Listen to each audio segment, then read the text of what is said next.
नमस्कार, city news में आपका स्वागत है। मैं हूं अफरोज खान। आइए डालते हैं सबसे पहले एक नजर आज की हेडलाइंस पर।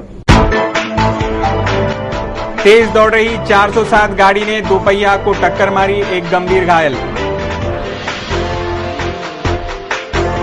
मनपा ऑक्ट्राय के ठेके को समय विधि और 2 माह बढ़ी, प्रशासन की लापरवाही से मनपा को करोड़ों का नुकसान।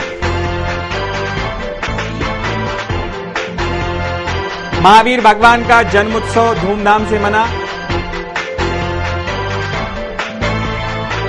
पंढरपुर की विट्ठल रुक्मिणी विराजेंगे पटवीपुरा में और ताना पोला में रही बच्चों की धूम। आज के हेडलाइंस के प्रायोजक हैं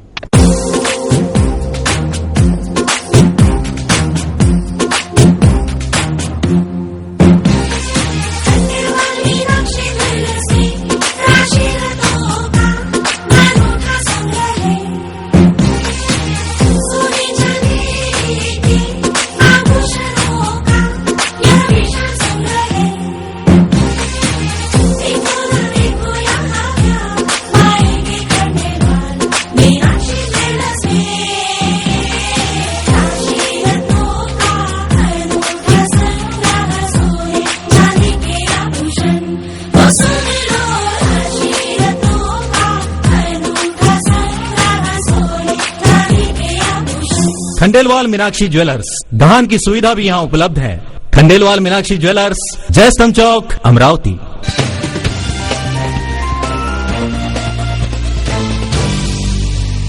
सिटी न्यूज में फिर से आपका हार्दिक स्वागत है। अब देखते हैं शहर का आईना एवं विस्तृत समाचार। इस वर्ष का गणेश उत्सव आगामी 1 सितंबर से शुरू होने जा रहा है। इस गणेश उत्सव को और आकर्षित बनाकर गणेश उत्सव सभी महानगर वासियों के साथ मनाने सिटी चैनल प्रस्तुत कर रहा है घरगुती गणेश सजाओ स्पर्धा। आकर्षक आरासा से सुशोभित घरगुती गणेशों को और उनकी सजावट को और आकर्षक पुरस्कार से सम्मानित किया जाएगा। इस वर्ष का गणेशोत्सव आगामी 1 सितंबर से शुरू होने जा रहा है। इस गणेशोत्सव को और आकर्षित बनाकर ये गणेशोत्सव सभी महानगर वासियों के साथ मनाने सिटी चैनल प्रस्तुत कर रहा है घरगुती गणेश सजाओ स्पर्धा। आकर्षक आरास से सुशोभित घरगुती गणेशों के सजावट को आकर्षक पुरस्कार से सम्मानित किया जाएगा। सिटी चैनल प्रस्तुत घरगुती गणेश स्पर्धा में सहभागी स्पर्धकों के घर पहुंचकर सिटी चैनल की टीम गणेश आरास का चित्रीकरण करेगी। सभी सहभागी स्पर्धकों के गणेश आरास का सिटी चैनल पर प्रसारण किया जाएगा। तो आकर्षक आरास सजावट को विशिष्ट पुरस्कार से भी सम्मानित किया जाएगा। साथ ही अनेक प्रोत्साहन पुरस्कारों का वितरण भी सिटी चैनल की ओर से किया जाने वाला है। घरगुती गणेश सजाओ स्पर्धा में सहभागी होने हेतु तुरंत संपर्क करें। हमारा पता है सिटी न्यूज कार्यालय धनराज लेन शक्कर 7 अमरावती। हमारा फोन नंबर है 0721256833। स्पर्धा के नियम एवं फॉर्म हेतु इन संपर्क क्रमांकों पर संपर्क साधकर जानकारी ली जा सकती है। संपर्क क्रमांक है 9403620111। इस स्पर्धा के फॉर्म राजापेट चौक के मुथा साड़ी सेंटर, दस्तूर नगर के कृष्णा गोपाल आयुर्वेदिक भंडार, आयुर्वेदिक कॉलेज के सामने, media matrix, Jayant complex, UMB road, Rathi Nagar, Anoop general शक्कर 7 चौक यहाँ भी उपलब्ध है। तो तुरंत अपना स्थान निश्चित करा ले, क्योंकि सीमित स्पर्धकों को ही इस घरगुती गणेश स्पर्धा में सहभागी किया जाएगा। तो चलो इस वर्ष के गणेशोत्सव को और आनंदमयी और उत्सवमयी बनाएं सिटी चैनल के साथ। जैन धर्म के 24वें एवं अंतिम तीर्थंकर भगवान महावीर का जन्म उत्सव शहर के जैन मंदिर में बड़े धूमधाम से मनाया गया। भाजी बाजार के जैन श्वेतांबर बड़ा मंदिर और जैन छोटा मंदिर में ये जन्म उत्सव पूरे धार्मिक उत्साह से मनाया गया। जैन धर्म के 24वें एवं अंतिम तीर्थंकर भगवान महावीर का जन्म उत्सव जैन श्वेतांबर बड़ा मंदिर बर्तन बाजार और जैन श्वेतांबर छोटा मंदिर भाजी बाजार में पूरी श्रद्धा से मनाया गया। भगवान महावीर की माता त्रिशला को भगवान महावीर के जन्म के पूर्व 14 स्वप्न पड़े थे। इन स्वप्नों में हाथी, बैल, शेर, धनलक्ष्मी, मोतीमाला, चांद, सूरज का तेज, स्वर्ण ध्वज, कलश, कमलों से भरी झील, महासागर, विमान, जवाहरात के ढेर, अग्नि, इन शुभ शगुनों का समावेश था, जिससे ये बात पता चली कि भगवान महावीर अन्य न्याय साधारण होंगे और वैसे ही गठित हुआ। भारत क्षेत्र के इस युग के होने वाले जैन धर्म के आखिरी और 24वें तीर्थंकर थे। भगवान महावीर का जन्म चैत्र सुद 13 की रात को आज से करीब 2500 वर्ष पहले बिहार में हुआ था। आइए देखते हैं इस महान पुरुष का जीवन चरित्र। भगवान महावीर के तीर्थंकर बनने का पता तो सबको उनके जन्म से पहले ही हो गया था, जब माता त्रिशला ने 14 महान शुभ सपने देखे थे। दिगंबर धर्म के अनुसार उन्होंने 16 सपने देखे थे। जब पिता सिद्धार्थ और माता त्रिशला को इस महान स्वप्न के फलों के बारे में जानने की इच्छा हुई, तब पता चलाने पर मालूम पड़ा कि माता त्रिशला की कोख में 3 लोक के हृदयों पर शासन करने वाले तीर्थंकर बालक का जन्म होगा। इस खुशी से भगवान महावीर का जन्म उनके माता पिता ने बड़ी धूमधाम से मनाया। उनके साथ सारी जनता ने, यहाँ तक कि स्वर्ग के देवी देवताओं ने भी इस महान दिन का उत्सव मनाया, क्योंकि श्री भगवान महावीर का यह अंतिम जन्म था। इन्हीं 14 सपनों के चढ़ावों की बोलियां भगवान महावीर के जन्म उत्सव में लगाई जाती है। ये 14 सपनों की चढ़ावे की बोलियां एवं जन्म वाचन का कार्यक्रम जैन श्वेतांबर मंदिर में संपन्न हुआ। इस धार्मिक कार्यक्रम में तमाम जैन बंधु एवं जैन महिलाएं बड़ी संख्या में सहभागी हुए।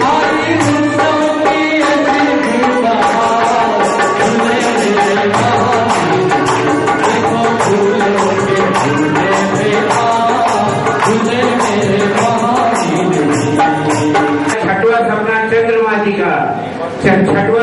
चंद्रमा जी का 3001 मन। छठवां सपना चंद्रमा जी का। भगवान महावीर के जन्म उत्सव का ये कार्यक्रम पूरी श्रद्धा एवं उत्साह के साथ मनाया गया। लाल रतन को छोड़ दिया 75 क्या हमको उसको उसमें आना है तो जोर शोर से बोलिया बोलो। 8001 मन 8001 मन 8001 मन बड़े सोपावे अवसर बार बार नहीं आवे साहब। 8001 मन आदेश 8001 मन 8001 मन 8101 मन 81 सूर्य 8101 मन 8101 मन एक बार आदेश आदेश। इस सभा मंडप में बैठे तेज गति से दौड़ रही 407 गाड़ी ने दोपहिया को टक्कर दे मारी। इस हादसे में दोपहिया चालक गंभीर रूप से जख्मी हो गया। स्थानीय वसंत टॉकीज परिसर में सोमवार की दोपहर ये सड़क हादसा हुआ। सुदर्शन बिल्डिंग मालू अपार्टमेंट के कपड़ा व्यवसायी राजू केवल रमानी, जो कि उनकी MH27M 7961 क्रमांक वाली दोपहिया से जयस्तंभ से कॉटन मार्केट की ओर जा रहे थे। उन्हें इसी मार्ग पर तेज गति से दौड़ रहे 407 क्रमांक MH021559 ने ओवरटेक के चक्कर में टक्कर दे कुचल डाला। स्थानीय वसंत टॉकीज मार्ग पर यह हादसा हुआ। इस हादसे में राजू केवल रामानी को गंभीर चोटें आई हैं। उन्हें इलाज के लिए इरविन अस्पताल में दाखिल कराया गया है। पुलिस आगे की जांच कर रही है। अगली खबर है, बजरंग गणेश उत्सव मंडल पटवीपुरा द्वारा इस वर्ष पंढरपुर के विट्ठल रुक्मिणी की झांकी अमरावती में साकार करने का निर्णय लिया गया है, जिसकी तैयारियां जोरों से शुरू है। गणेशोत्सव तथा संत गजानन महाराज संजीवन समाधि शताब्दी पर गजानन महाराज के चरित्र पर झांकियां बनाई गई थी, जिसे भक्तों का भरपूर प्रतिसाद भी मिला था। इसी तरह इस वर्ष पटवीपुरा में पंढरपुर के विट्ठल रुक्मिणी मंदिर की हुबहू झांकी बनाई जा रही है।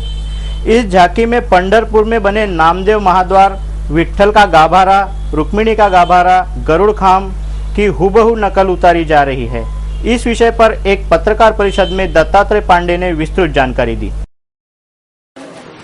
मागील वर्षी श्री संत गजानन महाराज समाधी शताब्दी सोहळ्याचा औचित्य साधून 21 अध्याय गजानन महाराजांचा एक देखावा या ठिकाणी आयोजित केला होता आणि हजारोच्या संख्येने अमरावतीकरांनी याला प्रतिसाद दिला आणि यावर्षी बजरंग गणेशोत्सव मंडळाने सुवर्ण वर्षानिमित्त श्री विठ्ठल रुक्मिणी मंदिर पंढरपूर याचा उपयोग देखावा सादर करण्याचा प्रयत्न केलेला आहे। या देखाव्याचे जे मार्गदर्शक आहेत ते आमचे मुंबईहून आलेले दत्तात्रेय पांडेजी, त्यांच्या मार्गदर्शनामध्ये, त्यांच्या टीमच्या मार्गदर्शनामध्ये संपूर्ण देखावा या ठिकाणी आयोजित होणार आहे। आणि महत्वाचं असं आहे की जे जसं हुबेहूब मंदिर साकारण्याचा प्रयत्न केला आहे, त्या देखावा पाहायला जो कोणी भक्तवर्ग येईल त्या भक्ताला या गाभाऱ्यामध्ये आल्यानंतर त्याला आश्चर्यचकित होईल की आपण पंढरपूरला आहे की अमरावतीमध्ये एखाद्या मंडळामध्ये एखाद्यामध्ये आपण पाहायला आलो आहे. आणि म्हणून या मंडळाने यावर्षी सादर केलेल्या या विठ्ठल रुक्मिणी मंदिर पंढरपूरच्या या देखाव्याला प्रचंड संख्येने भक्तगणांनी याला प्रतिसाद दिला असा आम्हाला विश्वास आहे. अगली खबर है अमरावती जिला एरोबिक्स एसोसिएशन शालेय शिक्षण क्रीड़ा विभाग HVPM के संयुक्त तत्वावधान में आयोजित एरोबिक्स प्रशिक्षण शिविर की सोमवार से शुरुआत हो गई. सोमवार दिनांक 29 अगस्त से स्थानीय HVPM में आयोजित एरोबिक्स प्रशिक्षण शिविर की शुरुआत हो गई. 1 2 3 4 10 1 2 3 4 10 1 2 3 4 10 1 2 3 4 10 1 2 3 अमरावती जिला एरोबिक्स एसोसिएशन शालेय शिक्षण क्रीड़ा विभाग हनुमान व्यायाम प्रसारक मंडल के संयुक्त तत्वावधान में इस प्रशिक्षण शिविर का आयोजन किया गया है.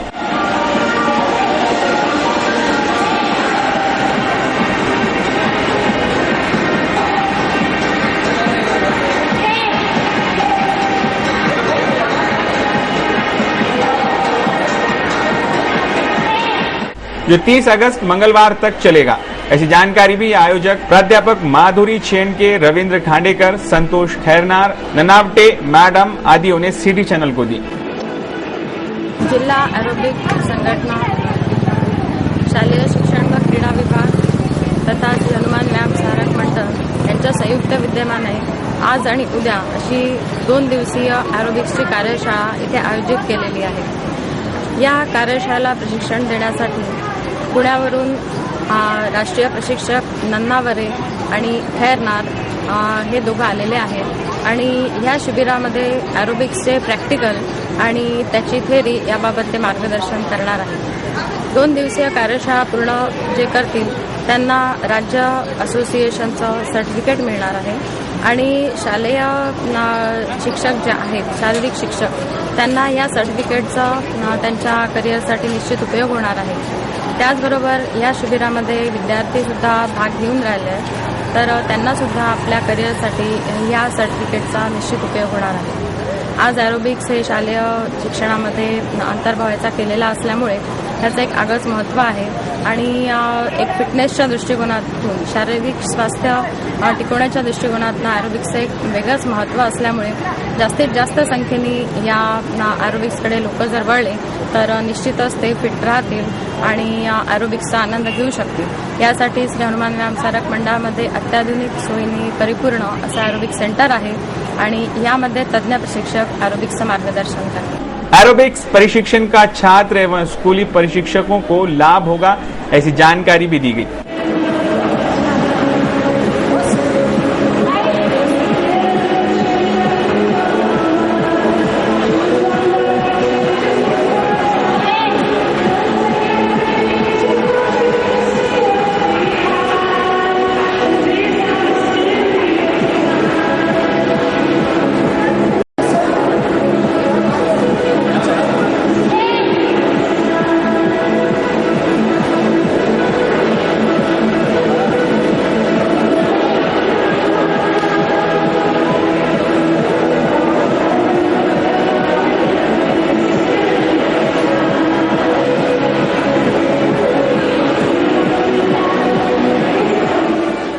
जैन पर्युषण पर्व काल अभी चल रहा है. इस पर्युषण पर्व में विभिन्न धार्मिक कार्यक्रमों का आयोजन होता है. शहर के लोग मंदिरों में पर्युषण पर्व के उपलक्ष्य में विभिन्न धार्मिक कार्यक्रम पूरे भक्ति और उत्साह में वातावरण में संपन्न हो रहे हैं. भाजी बाजार स्थित छोटा जैन मंदिर एवं श्वेतांबर जैन बड़ा मंदिर, यहाँ विभिन्न धार्मिक कार्यक्रम सिलसिलेवार तरीके से संपन्न हो रहे हैं.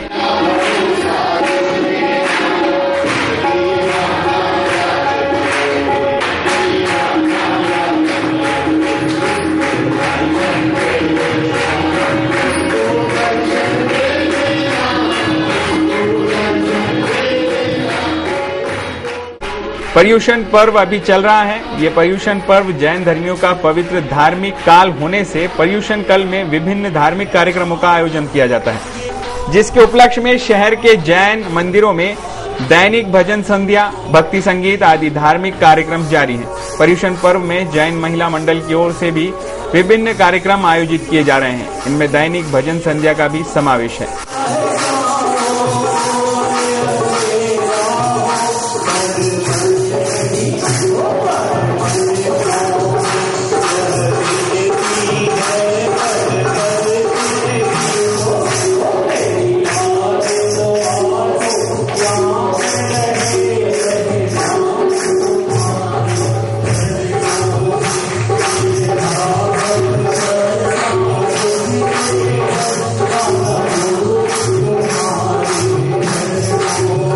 अगली खबर है कि प्रशासन की लापरवाही के चलते नाके के ठेके को 2 महीने का और एक्सटेंशन देना पड़ा, जिसके चलते फिर मानपा को करोड़ों रुपए का नुकसान उठाना पड़ रहा है। आखिरकार इस होने वाले नुकसान का जिम्मेदार कौन?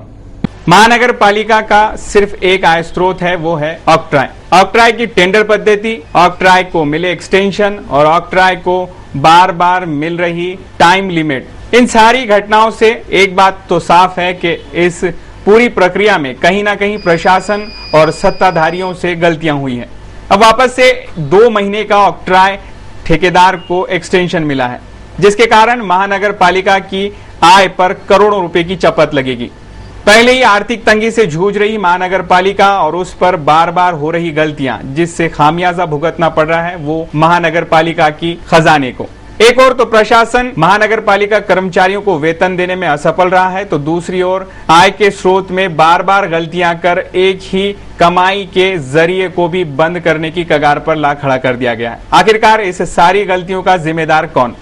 इस सवाल को पूछे जाने पर हमें जिन लोगों ने प्रतिक्रिया दी, आइए हम आपको सुनाते हैं। ऑक्ट्राय की जो 2 महीने की मुदत बढ़ा दी है, इसमें बोझ तो पड़ना ही है, मगर ये जिम्मेदारी शासन की है। शासन का जो शासन की तरफ से जो जो कायदे, जो नियम आते हैं, जो पत्र आते हैं, वो प्रशासन ने आम सभा के सामने रखना चाहिए। अभी तक तो वो कोई पत्र आम सभा के सामने रखा नहीं, ऐसी मेरी जानकारी है। जहां तक वो पत्र के आधार पर शासन को कुछ महानगर पालिका ने जो अटी है वो शिथिल करने के लिए भेजा है, उसे करीबन 3 महीने हो गए। अभी तक वो अटी शिथिल करके या तो वैसी की वैसी वापस शासन ने भेजना चाहिए था। जो नए साल के लिए अपना जकात का नया कॉन्ट्रैक्टदार नियुक्त होता था, महानगर पालिका आय बढ़ती थी, ये सच्चाई है। पर शासन ने इस सभी चीजों को ध्यान में नहीं रखते हुए महानगर पालिका का जो उत्पन्न है वो जो उसको रोक लगाने के लिए काम किया है। अब महानगर पालिका के स्थायी समिति के सामने तो ये तांत्रिक मुद्दा तो था ही कि कॉन्ट्रैक्टदार की मुदत खत्म होने के बाद, कॉन्ट्रैक्टदार की अगर मुदत खत्म होती है तो फिर किसको चलाना चाहिए? महानगर पालिका की प्रशासकीय व्यवस्था सक्षम नहीं तो उस जगह पे किसको नियुक्त किया जाए? तो जिसको अनुभव है बहुत दिन से वही कॉन्ट्रैक्टदार को आगे की मुदत देना, यही एक स्थायी समिति के सामने था और उस हिसाब से उन्होंने काम किया है। परंतु ये सब महानगर पालिका का आर्थिक हित देखते हुए, महानगर पालिका की जो परिस्थिति आज आई है, इसको अधिकतम ये यहाँ का शासन जवाबदार है, ना यहाँ का लोक प्रतिनिधि इसमें ख्याल करता, ना कोई ख्याल करता। तो उन्होंने भी ख्याल रखना चाहिए कि महानगर पालिका ये लोगों की हित के लिए काम करने वाली है। उसकी आय बढ़ाने के लिए जो भी महानगर पालिका के जो भी पत्र है शासन दरबार में जाते हैं, उसका तुरंत निपटारा होना चाहिए, या उसमें प्रावधान अगर दुरुस्ती के होती है दुरुस्ती करना चाहिए, वैसे के वैसे भेजना चाहिए। क्योंकि महानगर पालिका ये शासन के अधीनस्थ संस्था है, उसके अधीनस्थ काम करती है और जो भी आए हुए पत्रों का निर्वहन करना उनकी भी उतनी जवाबदारी है। इतना ही। निश्चित ही महानगर पालिका का तो नुकसान हुआ ही है, इसमें कोई दुमत नहीं। पर महानगर पालिका के सामने एक आर्थिक व्यवस्था बनाने के लिए एक ऑक्ट्राय एक मुद्दा है जिसको वो प्ररूप से चलाते आ रही है। अमरावती महानगर पालिका को एक लंबा स्रोत, जो आय का स्रोत है वो ऑक्ट्राय है। अगर वो ऑक्ट्राय 2 महीने के लिए बंद कर दिया रहता या 2 महीने की उन्होंने वार्ड दिया नहीं रहता, या महानगर पालिका अपना खुद चलाने की कोशिश करती थी, तो उतना पैसा कमा नहीं पाते थे। इसलिए स्टैंडिंग के सामने जो विषय गया 2 महीने की बाढ़ का, इसमें सारी गलती प्रशासकीय लोगों की है। प्रशासकीय लोगों ने, उनको पत्र जाने के बाद भी उन्होंने अभी तक आफ्टर सुपरिटेंडेंट जो हमारे पडोड़े है वो मुंबई जाके वापस भी आए, उनको फिर भी पत्र दिया नहीं कि वो जो अति शिथिलता का पत्र दिया हुआ है महानगर पालिका की तरफ से, उन्होंने अति शिथिलता का पत्र दिया रहता तो शायद टेंडर प्रक्रिया शुरू हो गई रहती। आने वाले दिनों में उसके टेंडर प्रक्रिया पूरी होकर नवा ठेकेदार या जो भी ठेकेदार नेमा जाता था वो ऑक्ट्रा पद्धति से होता था और महानगर पालिका की आय में वाढ़ भी निश्चित होती थी। पर ऐसा करने से निश्चित ही अमरावती महानगर पालिका की आय का नुकसान हुआ है। पोले के त्यौहार का दूसरा दिन ताना पोले के रूप में मनाया जाता है। सोमवार को शहर में ताना पोला बच्चों ने बड़ी धूमधाम से मनाया। कई जगह ताना पोले के आयोजन संपन्न हुए। सोमवार की सुबह स्थानीय खोलापुरी गेट परिसर में ताना पोला लगाया गया। सुबह 8 बजे से शुरू ये पोला शाम 5 बजे तक पूरे जोश में जारी था। कई नन्हे बच्चों सहित बड़े भी ताना पोला मनाते यहाँ नजर आए। बच्चों को ताना पोला में सभी जन कुछ पैसे भी देते हैं। उन्हीं पैसों से बच्चों ने यहाँ लगे मेले में खिलौने, गुब्बारे आदि की जमकर खरीदी भी की। ये पूरा परिसर ही ताना पोला के धूम में सजा हुआ दिखाई दे रहा था। उसी प्रकार स्थानीय देशमुख हॉल में भी ताना पोला उत्सव का आयोजन किया गया। कई विशेष झांकियां इस ताना पोला की विशेष आकर्षण रही।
नन्हे बच्चे भी अपने बैलों को आकर्षक सजाकर यहाँ ले आए थे।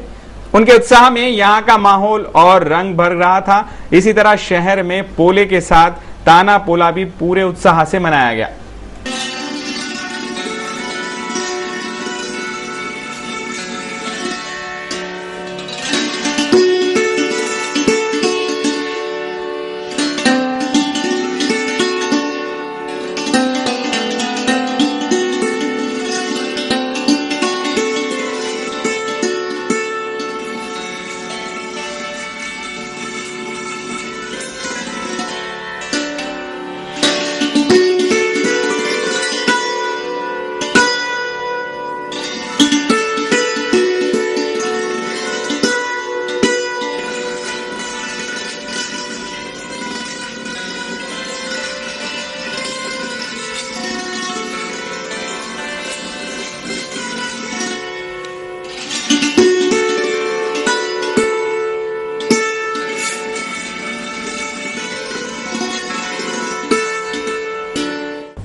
अभी तक आपने देखे कुछ समाचार, आइए डालते हैं कुछ अहम खबरों पर एक नजर।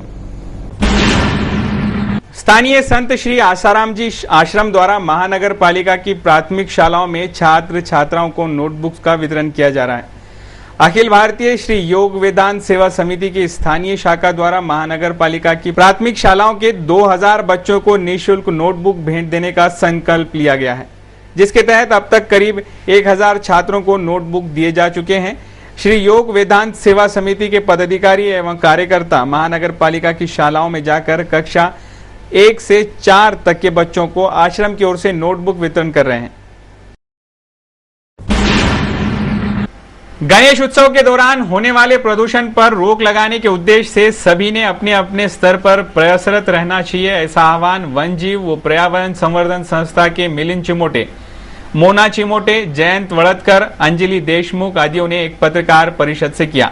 इस जन जागृति के लिए विभिन्न कार्यक्रम भी आयोजित किए जाते हैं और गणेश उत्सव गणेश विसर्जन के दरमियान होने वाले प्रदूषण पर ध्यान खींचा जाता है।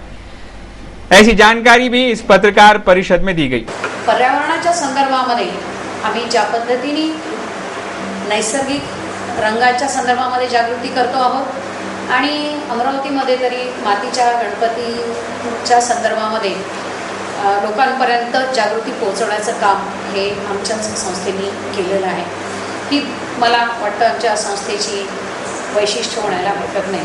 त्याबरोबर जर आपण मातीच्या गणेश मूर्ती उपलब्ध करून देण्याचा एक संकल्प किंवा एक प्रकल्प आपण राबविला आपल्या संस्थेच्या मार्फत, तर आपल्याला पर्यावरणासाठी किंवा निसर्गासाठी आपण काम करतो आहे याचे समाधान निश्चितपणे होईल। उद्दिष्ट हे आहे की लोकांमध्ये जागृती निर्माण करणं आणि त्याच्यामध्ये त्यांना यश आलं हे त्यांनी सांगितलं, तर मी एक सदस्य म्हणून जुळलेलो आहे। देश के जाने माने कार्टूनिस्ट श्री श्याम जगोता, इन्होंने आज सिटी न्यूज के कार्टून कोना के लिए आज का ये कार्टून भेजा है।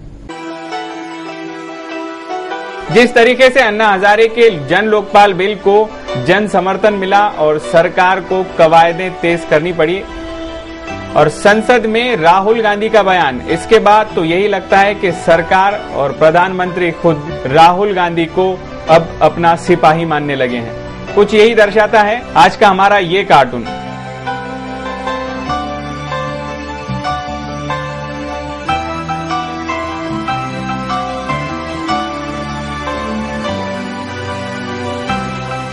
काफी गिरावट के बाद आज शेयर मार्केट उछाल के साथ बंद हुआ। कैसे रहा आज दिन भर का कारोबार, आइए डालते हैं एक नजर शेयर मार्केट के कारोबार पर। मजबूत वैश्विक संकेतों की वजह से भारतीय शेयर बाजार के प्रमुख सूचकांक आज जबरदस्त बढ़त के साथ बंद हुए।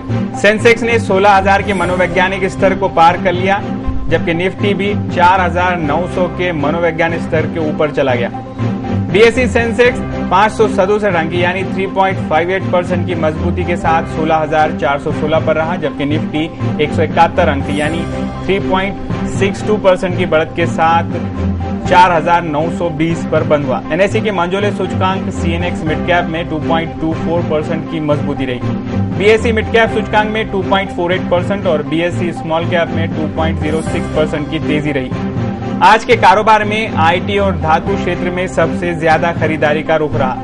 एशियाई शेयर बाजारों में मजबूत संकेतों के बीच भारतीय शेयर बाजार के प्रमुख सूचकांकों की शुरुआत बढ़त के साथ हुई, जो बढ़त के साथ ही बंद हुए। कैसा रहा दिन भर आज मौसम का हाल, एक नजर आज के मौसम के हाल पर। सोमवार को शहर में हुई हल्की फुल्की बारिश के बाद शहर का अधिकतम तापमान 31 डिग्री सेल्सियस आंका गया, जबकि न्यूनतम तापमान 25 डिग्री सेल्सियस रहा। सोमवार को शहर की ह्यूमिडिटी का परसेंटेज 57 आंका गया, जबकि ड्यू पॉइंट रहा 22।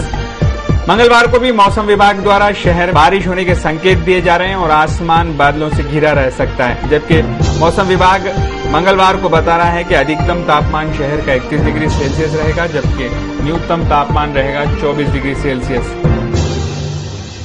तो ये थे अब तक के समाचार, एक बार फिर से नजर डालते हैं आज की हेडलाइंस पर। तेज दौड़ रही 407 गाड़ी ने दोपहिया को टक्कर मारी, एक गंभीर घायल। मनपा ऑक्ट्राय के ठेके को समय विधि और 2 माह बढ़ी, प्रशासन की लापरवाही से मनपा को करोड़ों का नुकसान।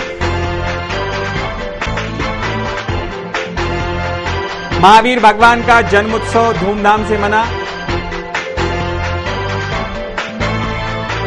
पंढरपुर की विट्ठल रुक्मिणी विराजेंगे पटवीपुरा में और ताना पोला में रही बच्चों की धूम। सिटी न्यूज के बारे में आप अपने सुझाव एवं विचार हमें भेज सकते हैं हमारे इस पते पर। हमारा पता है सिटी न्यूज कार्यालय, धनराज लाइन, सक्कर 7, अमरावती। हमारा फोन नंबर है 25638333। इस समाचार के माध्यम से हम आपको देते रहेंगे शहर की तरोताजा खबरें। सिर्फ देखते रहिए सिटी न्यूज चैनल। हर घंटे होती रहेंगी नए नए खबरों के साथ फिर मुलाकात। सिटी न्यूज पर कार्यक्रम और प्रोग्राम जारी है। आप देखते रहिए सिटी न्यूज।